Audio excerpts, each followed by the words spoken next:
Creepy trap में आपका स्वागत है। तो आज हम बात करने जा रहे हैं एक ऐसी प्यार की कहानी के बारे में जो दिल से होकर रूह तक जाती है। एक ऐसी दास्तां जिसकी दीवानगी सीधे रूह को छूती है, जिसे हम लैला मजनू के नाम से जानते हैं। कहानी एक खूबसूरत ख्वाब से शुरू होती है, जहां एक लड़का और एक लड़की खेल रहे हैं। लैला को अपने सपनों में एक अजीब सा ख्वाब आता है।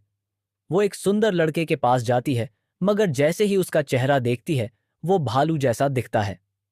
लैला नींद से जाग जाती है और अपनी बहन अमरीन से अपने सपने के बारे में बात करती है। अमरीन को लगता है कि यह ज्यादा फिल्मों का असर है। लैला बस मुस्कुराकर घर से निकल पड़ती है और अपने अम्मी अब्बू से खुदा हाफिज कहकर कॉलेज चली जाती है। कॉलेज में लैला के प्यार के दीवाने लड़कों की कोई कमी नहीं है, लेकिन लैला सबसे दूर रहती है।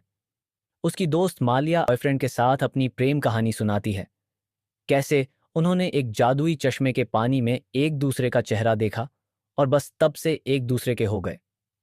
मालिया मजाक में लैला से भी कह देती है कि वो भी चश्मे के पानी का जादू आजमाए। लैला को भी ये बात दिलचस्प लगती है और रात को वो चश्मे पर जाने का फैसला करती है। अमरीन को भी साथ ले जाती है, लेकिन जब वे वहां पहुंचती हैं, उन्हें लगता है कि कोई उन्हें देख रहा है। डर के मारे वे चुप हो जाती हैं, लेकिन एक लड़का जो नशे की हालत में होता है उन्हें देख लेता है। अमरीन के चिल्लाने पर वो दोनों लड़कियां भाग जाती हैं, लेकिन एक टॉर्च छोड़ जाती हैं। अगली सुबह एक नए किरदार से मुलाकात होती है, इकबाल, जो अपनी चालों और बदमाशियों के लिए मशहूर है। उसका मकसद सिर्फ एक होता है, लैला के परिवार की जमीन को हथियाना। इकबाल का लैला के साथ लगाव दिखता है, लेकिन लैला उससे बिल्कुल भी प्रभावित नहीं होती। और फिर कहानी का असली हीरो आता है, कैस। कैस सिर्फ अपने दिल का राजा है। उसका मकसद सिर्फ एक होता है, लैला को अपना बनाना। वह सब लड़कों से अलग है। एक अजीब सी मोहब्बत की खुशबू उसके अंदर से आती है। कैस एक दिन लैला को अपने दिल की बात कह देता है। लैला पहले इनकार कर देती है, क्योंकि वह अपने अब्बू से डरती है, लेकिन धीरे धीरे वह समझने लगती है कि कैस का प्यार सच्चा है। जब कैस अपने दिल की बात करता है, लैला के दिल में भी एक नया एहसास जगता है। पर यह रिश्ता इतना आसान नहीं होता।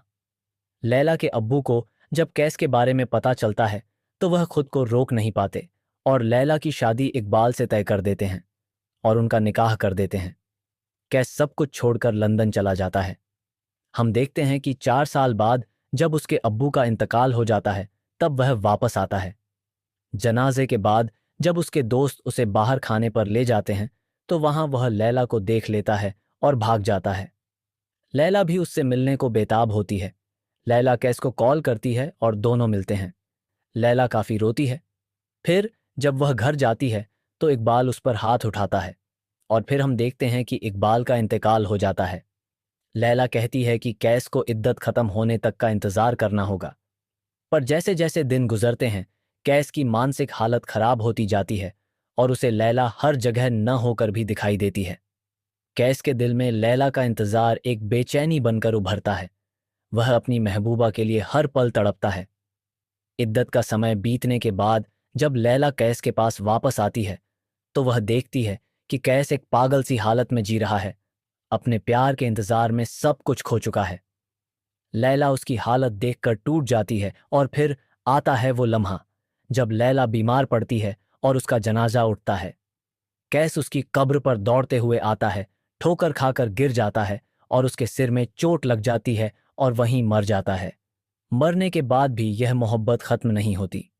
लैला और कैस ने इस कहानी से कई मोहब्बत करने वालों को यह सिखाया कि इश्क जिस्मानी नहीं, रूहानी होता है। क्रीपी ट्रैप में बने रहने के लिए आप सभी का शुक्रिया। अलविदा। लाइक, शेयर और सब्सक्राइब करना न भूलें।